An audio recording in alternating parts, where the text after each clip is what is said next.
আসসালামু আলাইকুম গাইস, সবাই কেমন আছেন? আশা করি ভালো আছেন। আলহামদুলিল্লাহ আমিও ভালো আছি। তো চলে আসলাম ভাইরাল রেসিপি নিয়ে। সো আমি রেসিপিটা ফলো করতেছি অনেকদিন ধরে। টিকটকে, ফেসবুকে খুবই ভাইরাল রান্নার এই মিষ্টি রেসিপিটা। সো গাইস, এই রেসিপিটা প্রথমে আমি সাবুদানা দিয়ে মিষ্টির দানাগুলো বানানো হয়েছে। আর এটা হচ্ছে আধা কেজি দুধ নেওয়া হয়েছে, তারপরে হচ্ছে আপনার ডানো দুধটা নেওয়া হয়েছে যেন ঘন হয়। তো আমি ওইভাবেই, যেভাবে ফেসবুক বা টিকটক বলেন ওইভাবেই আমি ফলো করে বানাইতেছি, কিন্তু দুধের পরিমাণটা একটু বেশি দিছি টেস্টের জন্য।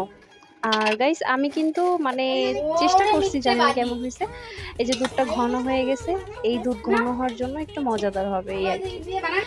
তো রান্না তো শেষ প্রায়, এখন এটা টেস্ট করতে হবে, দেখি কেমন হয়। এখন টেস্ট করাই আমার ছোট বোনটাকে দিয়ে, কারণ ও আবার মিষ্টি খুব পছন্দ করে। তো খেয়ে বললো আলহামদুলিল্লাহ। আমি জিজ্ঞেস করলাম কেমন হয়েছে, বললো আপু অনেক মজা হয়েছে, ইয়াম্মি হয়েছে।